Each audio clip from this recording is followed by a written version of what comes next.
Daniel's head throbbed as consciousness slowly returned to him. The last thing he remembered was the storm, waves crashing over the deck of his research vessel, and then that blinding flash of blue light that seemed to pull his entire boat downward. Now he was lying on something smooth and warm, surrounded by walls that glowed with a soft purple luminescence he'd never seen before. He sat up quickly, too quickly, and immediately regretted it as his vision swam. That's when he saw her standing in the doorway. She was unlike anyone he'd ever encountered. Her skin had this strange shimmer to it, like oil on water, reflecting colors that shifted from deep blue to silver as she moved. Her eyes were the most striking feature, large and expressive, changing from violet to silver, depending on how the light hit them. She was humanoid in shape, but clearly not human. "You are awake," she said, though her lips didn't quite match the words.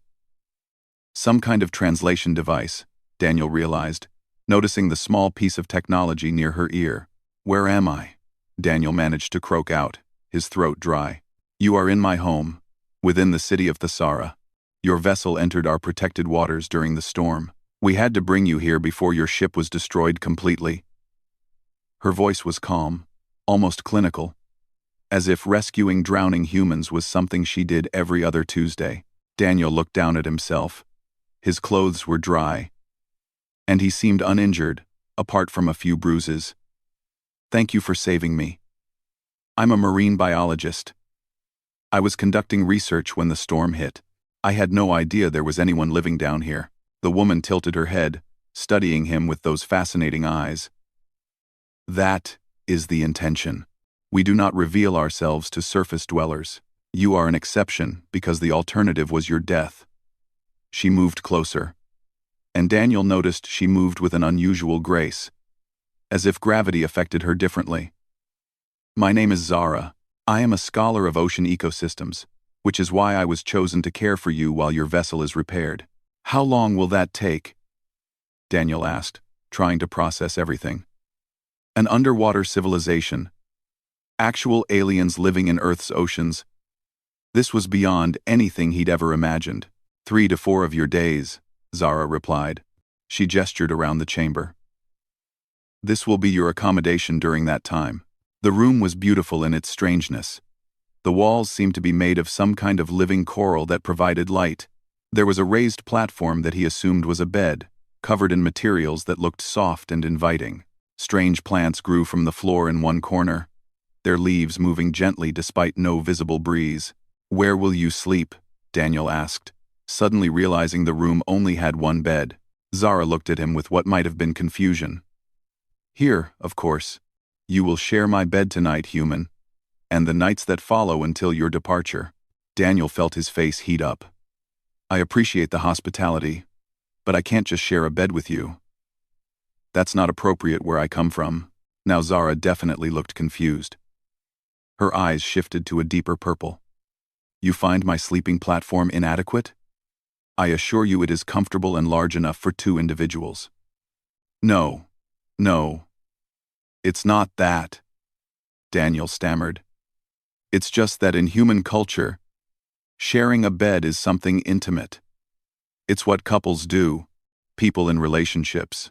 Zara was quiet for a moment, processing this information. "How curious. Among my people, providing separate sleeping quarters for a guest is considered deeply offensive. It suggests you do not trust them or consider them worthy of your space. Sleeping is simply a biological necessity, nothing more." Daniel ran his hand through his still damp hair. This was going to be complicated. "I understand it's your custom, and I don't want to offend you. You saved my life. But this is very uncomfortable for me." "You will adapt," Zara said with surprising confidence. "I have studied many species, and humans are remarkably adaptable creatures. Now, you must be hungry. Come. I will show you our dining area and introduce you to foods that are compatible with your biology." She turned and walked toward the door, clearly expecting him to follow. Daniel stood on shaky legs and trailed after her, his mind racing. He was in an alien city at the bottom of the ocean, about to eat alien food. And apparently, He'd be sharing a bed with an alien woman who saw absolutely nothing unusual about the arrangement. His colleagues back at the research institute would never believe this. The corridor outside was even more breathtaking than Zara's quarters.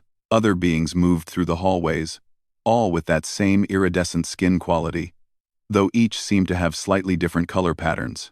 Some stopped to stare at Daniel, their eyes shifting colors rapidly in what he guessed was surprise or curiosity. "They have never seen a human before," Zara explained. "Please do not be alarmed. They are simply curious." As they walked, Daniel couldn't help but ask questions. What was this place? How long had they been here? How had they remained hidden? Zara answered patiently, explaining that her people had lived in Earth's oceans for thousands of years. Long before humans developed the technology to explore the deep waters, they had treaties with certain marine life, technology that kept them hidden from sonar and submarines, and a strict policy of non-interference with surface dwellers. "Then why reveal yourself to me?" Daniel asked. Zara stopped walking and turned to face him. "Because leaving you to die would have violated something more fundamental than our secrecy protocols. We value life above all else." The council was not pleased with my decision, but they understood it. There was something in her voice, a hint of defiance maybe, that made Daniel see her differently. She hadn't just saved him because it was protocol or duty. She'd made a choice, possibly one that put her at risk. That evening, after a surprisingly pleasant meal of foods that tasted like a combination of fish and fruits he couldn't quite identify, they returned to Zara's quarters. The moment of truth had arrived. The sleeping platform awaited them, and Daniel felt his anxiety rising again. Zara seemed to sense his discomfort. She moved to one side of the platform and lay down, staying close to the edge. "I will remain here. You may take the other side. I promise I will not touch you unless you are in distress. Among my people, that is the only acceptable reason for physical contact during sleep hours." Daniel nodded, appreciating her attempt at compromise. He moved to the opposite side and lay down, keeping as much distance as possible between them. The material beneath him was surprisingly comfortable, conforming to his body in a way that eased his sore muscles. The lights in the room dimmed gradually, responding to some signal he couldn't perceive. In the growing darkness, he could hear Zara's gentle breathing, steady and calm. Meanwhile, his own heart was racing. This was without question the strangest day of his entire life, and he had no idea what tomorrow would bring. Daniel woke to find himself alone on the sleeping platform. Sunlight, or what passed for sunlight down here, filtered through the translucent walls in soft blue and green waves. He sat up, feeling more rested than he had in months despite the strangeness of his situation. Zara entered the room carrying what looked like a tray of food. "Good morning, Daniel. I hope you found the rest acceptable," she said, setting the tray down on a low table that seemed to grow right out of the floor. "Actually, I slept better than expected," he admitted. "Where were you?" "I wake early to tend to my research specimens. I thought it best to let you sleep." She gestured to the tray. "I have brought foods that my database indicates are safe and nutritious for humans." As they ate breakfast, Zara explained that she wanted to show him the city. "You are already here, and you have seen us. It would be wasteful not to expand your understanding of our world. Besides, you are a scientist. I think you will appreciate what we have built." She wasn't wrong. As they walked through the corridors and out into the main city, Daniel felt like a child, seeing the ocean for the first time. The architecture was breathtaking. Buildings that looked grown rather than constructed, covered in bioluminescent patterns that pulsed gently. Gardens of underwater plants he'd never seen in any textbook grew everywhere, tended by citizens who moved through the water-filled streets with practiced ease. "Wait. The streets are full of water, but we're walking and breathing normally," Daniel observed, touching the invisible barrier around them. "We maintain atmospheric corridors for areas where water is not necessary. It is more efficient," Zara explained. "But watch this." She stepped forward, and suddenly she was moving through water as naturally as Daniel moved through air. She swam in a circle and returned to the atmospheric corridor, completely dry the moment she crossed back. "That's incredible," Daniel breathed. The technology required for this is beyond anything we have. Technology and biology working together, Zara corrected. We do not separate the two as your people do. Nature provides the template, and we simply enhance it. As they continued the tour, Daniel noticed other citizens watching them. Some seemed curious, others concerned. One woman in particular, with skin that shifted between green and gold, approached them quickly. Zara, may I speak with you? The woman asked, her eyes flickering between orange and red, colors Daniel was beginning to associate with agitation. Of course, Lissa, this is Daniel, the human I rescued. Daniel, this is Lissa, my closest friend and a fellow researcher. Lissa nodded politely at Daniel but immediately pulled Zara aside. Daniel couldn't hear their conversation, but he could see Lissa's animated gestures and the way Zara's skin colors shifted to defensive blues and purples. When Zara returned, she seemed troubled. Is everything all right? Daniel asked.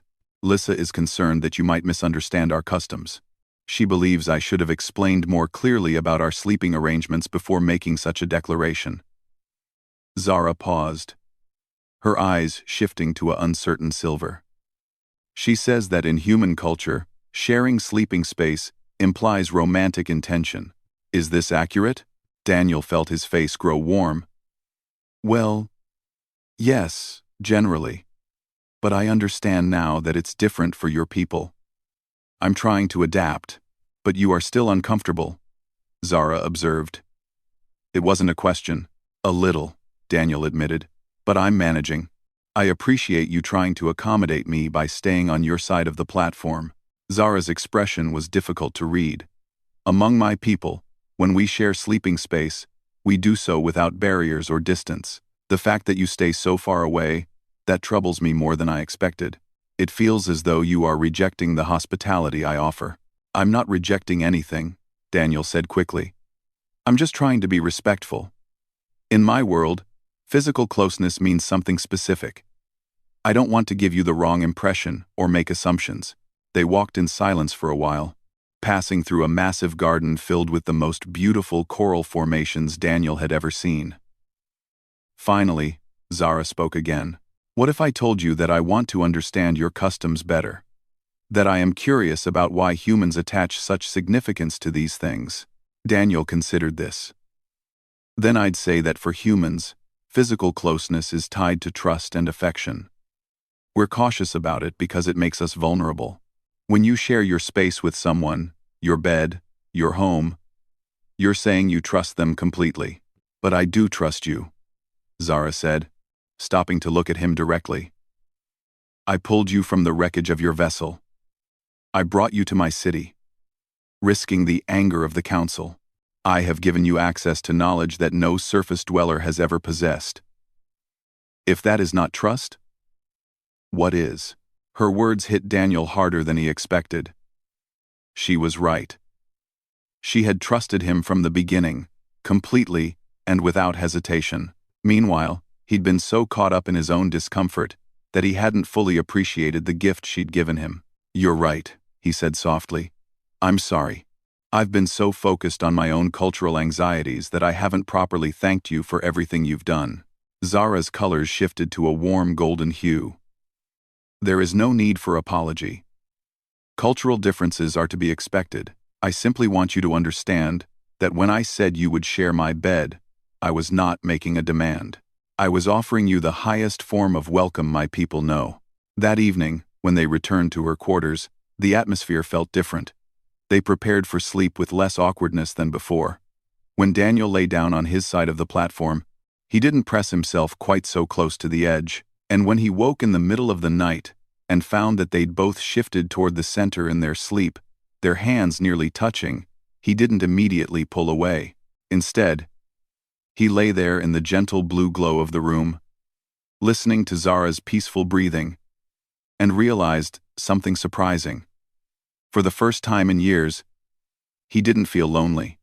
He was at the bottom of the ocean in an alien city, sharing sleeping space with someone from another species. And somehow, he felt more at home than he had in his own apartment back on the surface. Zara stirred slightly, and her hand moved the last few inches to rest gently against his. Even in sleep, it seemed, she was reaching out. And this time, Daniel didn't pull away. He let the connection remain, this small bridge between their two worlds, and drifted back to sleep with the ghost of a smile on his face. The following morning brought new revelations. Zara took Daniel to her laboratory, a vast space filled with tanks containing creatures he'd spent his whole career dreaming of studying. There were species science hadn't even discovered yet, living fossils that were supposed to be extinct, and entirely new forms of life that defied his understanding of marine biology. "This is my life's work," Zara said, her eyes bright with enthusiasm. "Understanding the connections between all ocean life, finding ways to help species adapt to changing conditions, preserving the diversity of our shared home." Daniel moved from tank to tank, completely absorbed. "We're trying to do the same thing on the surface, but we're so far behind. We're still discovering new species while others go extinct before we even know they existed. That is why I wanted to show you this," Zara said. "Despite our differences, we share the same goal. We both want to protect the ocean." They spent hours discussing their research, and Daniel was struck by how similar their approaches were, despite the vast technological gap. Zara asked questions about his work with the same genuine curiosity he felt about hers. She wanted to know about his methods, his discoveries, the challenges he faced trying to convince governments and corporations to care about marine conservation. "It's frustrating," Daniel admitted. "I've dedicated my entire life to this work, and sometimes it feels like nobody's listening. I publish papers that maybe a few hundred people read. I give presentations to empty conference rooms. Meanwhile, the ocean keeps getting warmer, species keep disappearing, and everyone just goes about their day." Zara was quiet for a moment, her colors shifting to a contemplative purple. "I understand that feeling more than you might think. Among my people, I am considered unusual. Too interested in the surface world. Too willing to question our policy of complete isolation. Many believe we should simply let surface dwellers destroy themselves and stay hidden forever." "But you don't believe that," Daniel said. "No, I believe that isolation is not the same as protection. The ocean does not recognize our boundaries. What affects the surface eventually affects us, but convincing the council of this has been difficult." She turned to look at him. "You are actually the first surface dweller I have ever met. Before you, they were just theoretical to me, abstract beings I studied from a distance. And now?" Daniel asked. "Now you are real. You have hopes and fears and frustrations just like we do. You care about the same things I care about. It makes our isolation feel less like wisdom and more like waste." They returned to her quarters that evening with their minds full of ideas and possibilities. The conversation continued, even as they prepared for sleep, discussing theories and trading knowledge. When they finally lay down, Daniel realized he'd naturally settled in the middle of the platform, rather than clinging to the edge. Zara noticed too, and her skin glowed with warm amber tones. "You are becoming more comfortable," she observed. "I am," Daniel agreed. Strange how quickly the impossible becomes normal. They lay there in comfortable silence for a while. Then Zara spoke again, her voice softer than usual. "Daniel, may I ask you something personal?" "Of course. In your world, on the surface, do you have someone? A partner, I believe you call them?" Daniel let out a small, sad laugh. "No, I had relationships when I was younger, but they never lasted. Most people don't understand why I'd rather spend months on a research vessel than build a normal life on land. Eventually, they get tired of competing with the ocean for my attention." "That sounds lonely," Zara said quietly. "It is," Daniel admitted, surprised by his own honesty.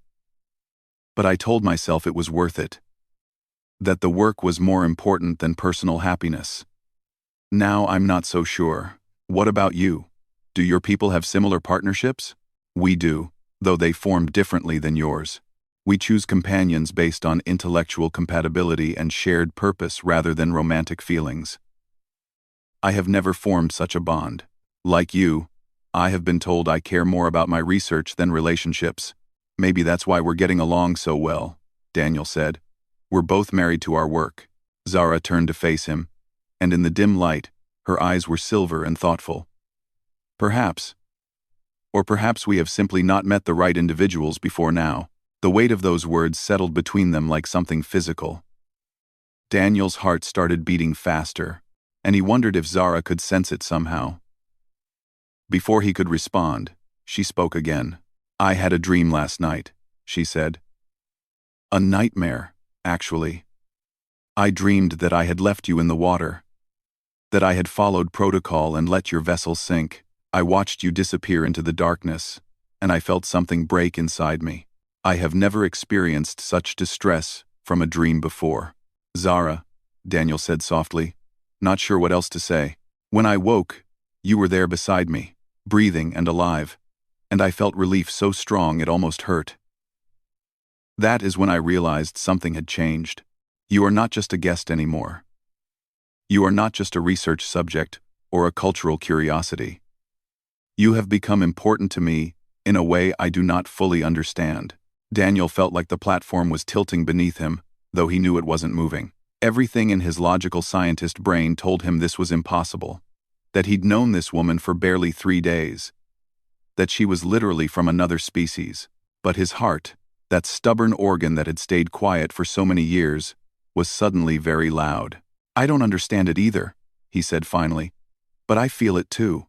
When I think about leaving in a few days, going back to my empty apartment and my lonely research vessel, it feels wrong.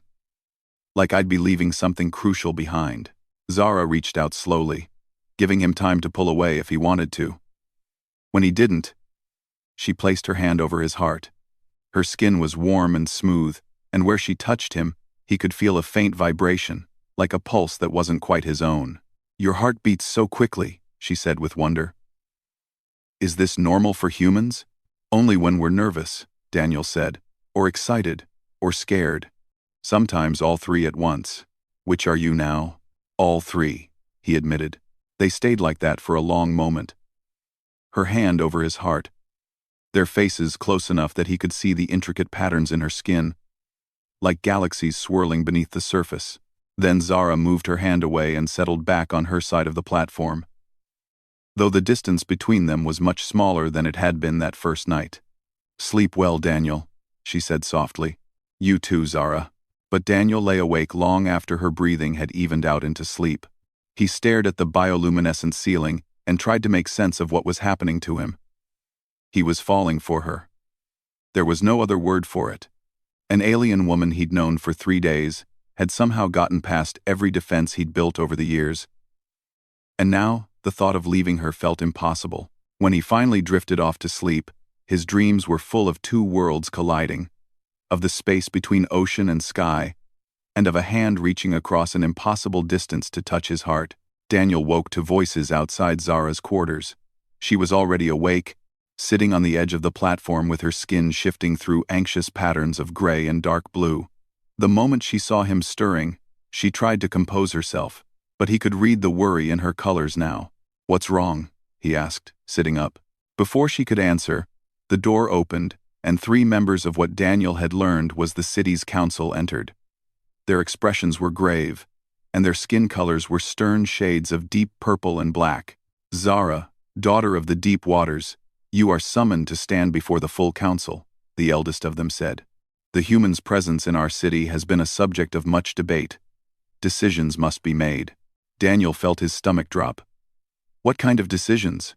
The council member who spoke looked at him with eyes that held no warmth. "That is not your concern, surface dweller. You will remain here while Zara attends the council." "No," Zara said firmly, standing up. "If the council wishes to discuss Daniel's fate, he has the right to be present. He saved himself by surviving long enough for me to find him. His voice should be heard." The council members exchanged glances. Finally, the eldest nodded. "Very well. He may attend. But he will speak only when spoken to." The council chamber was the most impressive space Daniel had seen yet, a massive dome where the walls were transparent, showing the ocean beyond in all its dark, mysterious beauty. Dozens of Zara's people sat in a circle around the center, where 2 seats waited. Zara took one, and Daniel took the other, feeling every eye upon him. The proceedings began with a recounting of how Zara had found Daniel, how she'd brought him to the city against protocol, how she'd housed him in her own quarters.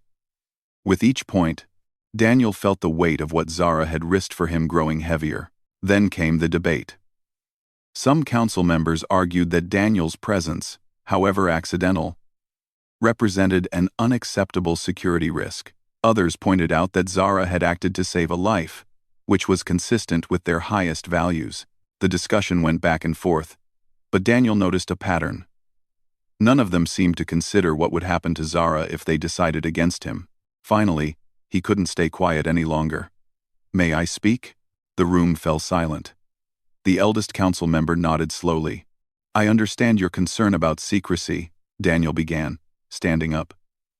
"You've built something beautiful down here, and you want to protect it. But I need you to understand something. Zara didn't just save my life.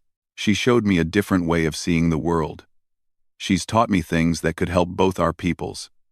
And she's done it all while risking her own position in this community."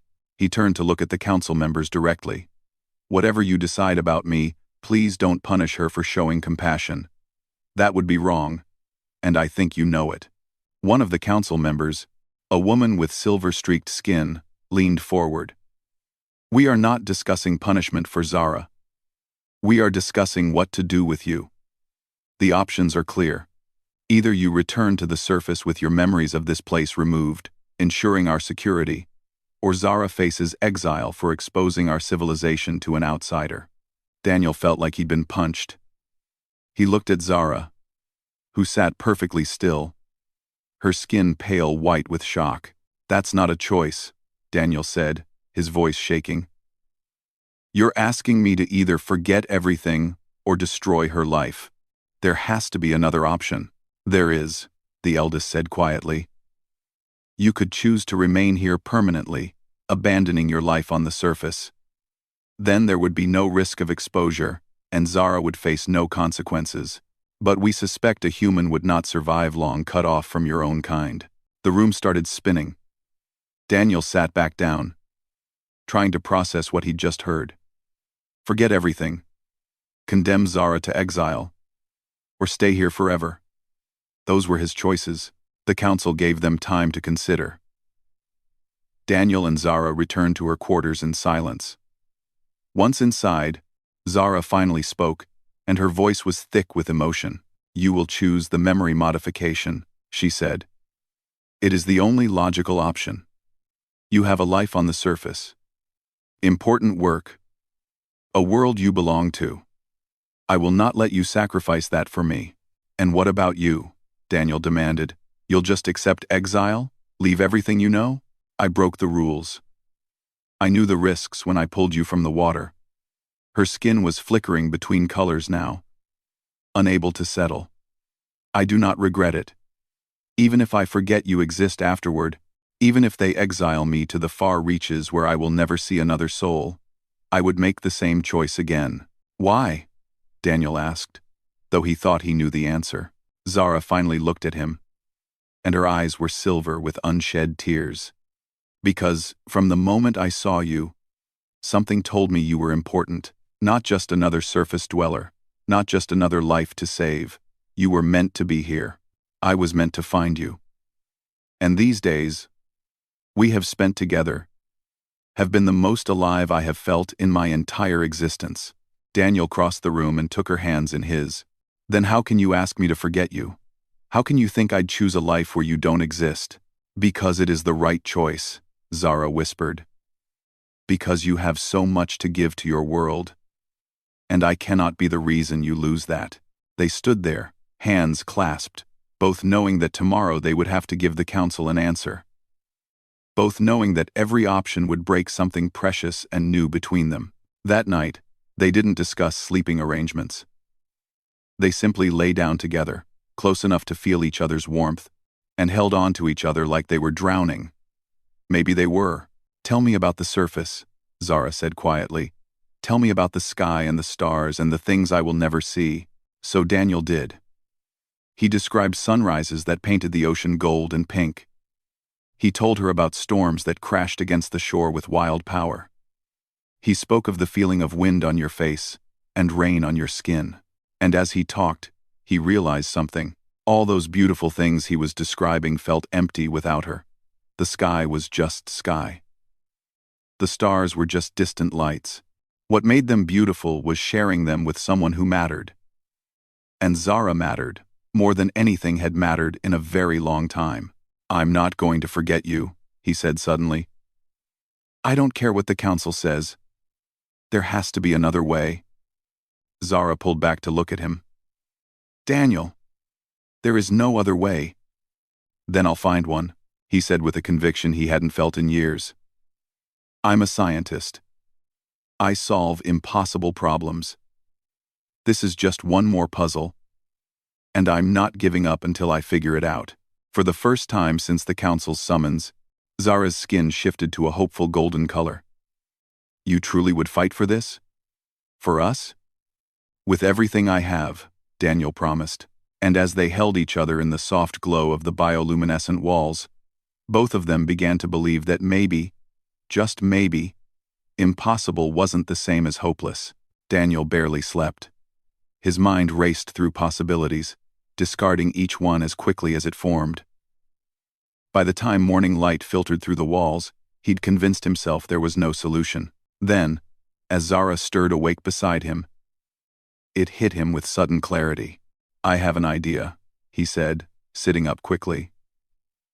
"It's risky, and the council might hate it, but it's the only thing that makes sense." Zara sat up beside him, her skin shifting to attentive silver. "Tell me, what if I stayed? But not as a prisoner or a refugee. What if I stayed as a researcher? I could document your ecosystems, study your methods, and in exchange, I'd be bound by the same secrecy laws as your own people. I'd have a purpose here, a role. And your city would benefit from having someone who understands both worlds." Zara's eyes widened. "You would truly give up everything on the surface?" "What am I giving up?" Daniel asked. "An empty apartment I barely see? Colleagues who think I'm too obsessed with my work? The truth is, Zara, I've been lonely for years. I just didn't realize how lonely until I came here and felt what it's like to not be alone. But your research, your life's work, could continue here, in ways I never imagined possible. Everything I've wanted to study, every question I've had about the deep ocean, it's all here. And more than that." He took her hands in his. "You're here. You understand me in a way no one else ever has. You care about the same things I care about. You've made me feel more alive in 4 days than I've felt in 4 years." Zara's skin bloomed with warm amber and gold. "The council will be difficult to convince. They do not trust easily. Then we'll have to make them trust me. Together." They spent the morning preparing their proposal, crafting arguments, anticipating objections. When they walked into the council chamber, Daniel felt Zara's hand slip into his, a gesture of solidarity that gave him courage. The eldest council member looked at them with weary eyes. "Have you reached a decision?" "We have," Daniel said, standing tall. "But it's not one of the options you gave us. I propose to stay here permanently, not as a hidden refugee, but as an official researcher. I would study your ecosystems, document your conservation methods, and help bridge the gap between your knowledge and the surface world's needs, all while maintaining absolute secrecy about your location." Murmurs rippled through the council. The silver-streaked woman from before spoke up. "And what would prevent you from revealing our location the moment you return to the surface, even briefly?" "I would never return to the surface," Daniel said simply. "This would be my home. Your laws would be my laws. I would be bound by the same codes of conduct as every citizen of Thesara." "Impossible," another council member said. "You are human. You would grow homesick, resentful. You would come to hate us for keeping you here." "With respect, you're wrong," Daniel said. "I've spent my entire adult life feeling like I didn't quite belong anywhere. Too obsessed with the ocean for land, too human for the sea. But here, studying alongside Zara, working toward the same goals, I feel like I've found where I'm meant to be. The only thing that would make me resentful is being forced to leave." The debate that followed was intense. Some council members saw merit in the proposal. Others considered it foolish to trust a human with their secrets.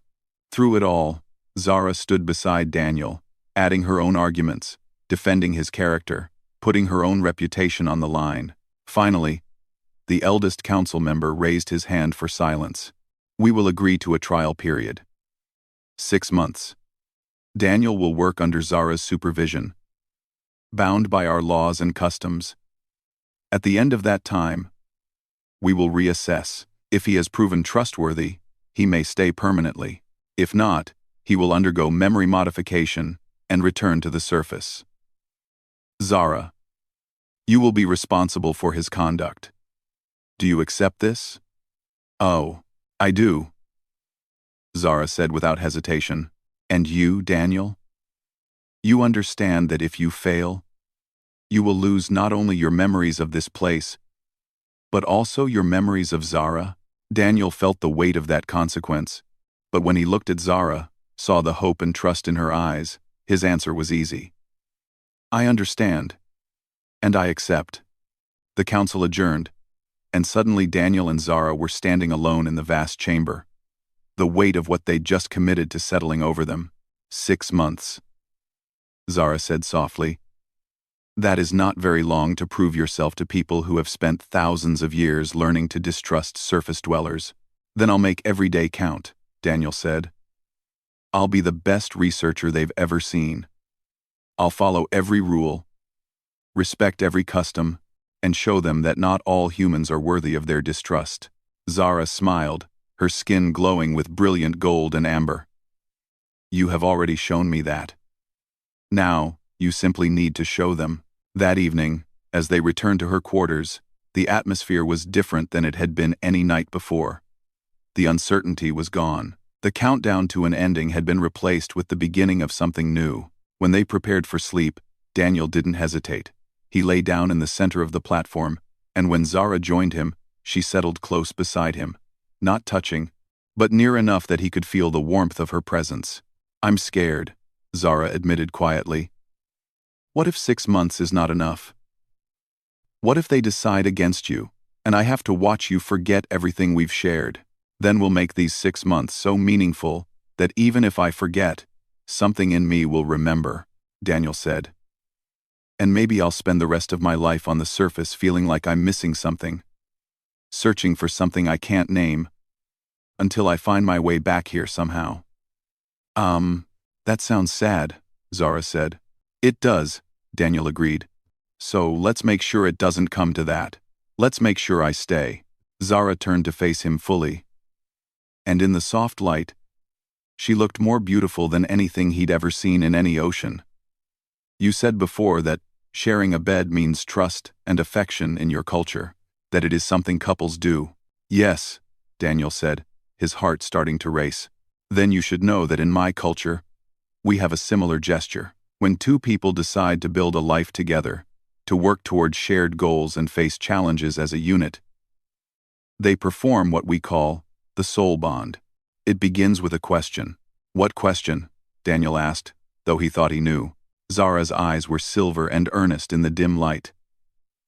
Her skin glowed with colors he'd learned to recognize as vulnerability and hope mixed together. Will you share my bed tonight, human? But this time, the words carried a completely different meaning than they had that first night. This time, they weren't a demand or a cultural obligation. They were an invitation, a choice, a beginning. Daniel reached out and took her hand, marveling at how something so simple could feel so significant. Tonight and every night, if you'll have me. Zara's skin erupted in brilliant colors, golds and ambers, and the warm pink of deep happiness. She moved closer, and he wrapped his arms around her, feeling the subtle vibration of her heartbeat against his chest. They lay there together, two beings from different worlds, who'd found something unexpected in the depths of the ocean. Daniel thought about his old life, his lonely apartment, his empty research vessel. He thought about everything he was giving up, and then he thought about what he was gaining. Purpose, partnership, and a place where he finally belonged. I love you, he said quietly, the words surprising him even as he spoke them. I know it's too soon, and it probably doesn't make sense, But I do. Zara pulled back just enough to look at him, her eyes shimmering silver.